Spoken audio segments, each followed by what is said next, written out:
SGC here, and I'm back with a Game of Thrones episode reaction. I don't know, is these reactions more like reviews, I guess? So, obviously address the biggest thing of this episode.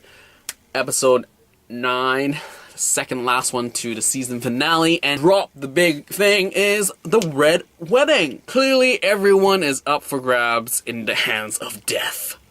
No one is safe just because they are becoming like a good militant commander striving to, like, you know, avenge his father. So of course we're talking about the deaths of the Starks. Robb Stark, Catelyn Stark, and even Robb's wife is dead now due to this craziness of the Freys and, like, the workings of the lions, even in the far reaches of the Frey River. So once again, I read the book, so I knew it was coming, and even though I knew it was coming, just seeing it was like, whoa, that's how it happened.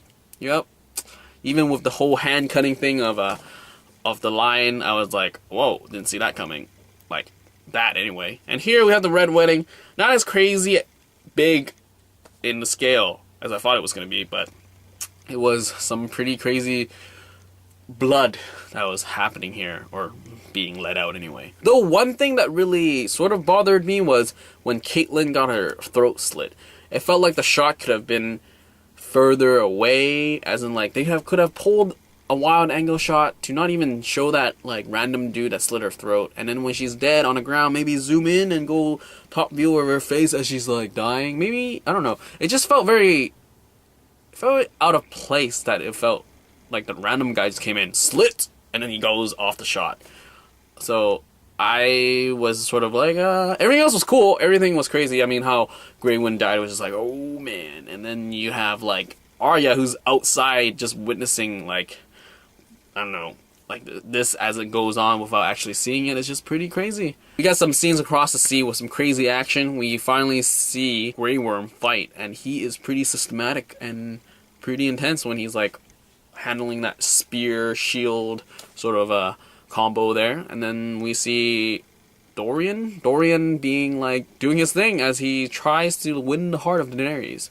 And yeah, there's progression there as she takes over the city, and I wonder what they're gonna save for the finale, as, you know, season 3 is supposed to be the first half of the book 3, so there are still stuff happening. Though, what will they, like, end off with as the season finale, as in, like, wait for us in season 4. So that's totally, I don't know what's gonna happen there, because I don't remember anything drastically huge. I mean, they touch a lot upon the crazy stuff that happened in book 3. Obviously, there's more to come. Yeah, book readers. And as a book reader, I actually appreciate seeing these things happen, because it's been a while since I read book 3, so it's a reminder of, like, these things happen, though it's not as big of a surprise.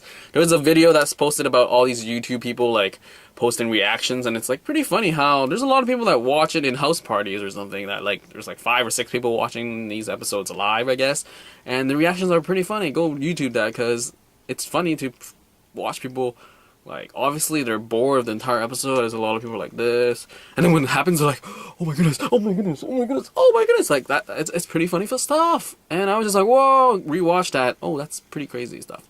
Anyway, so beyond that, like how it was shot when Catelyn got her throat slit, I was pretty good with this episode. And well, it's a lot better than the previous ones where things kind of came to a slow crawl. But with this thing, I think everyone's gonna go like, oh my goodness, must watch episode 10 the minute it comes out. But yeah, that's all for this Game of Thrones episode 9, season 3 impression. See ya.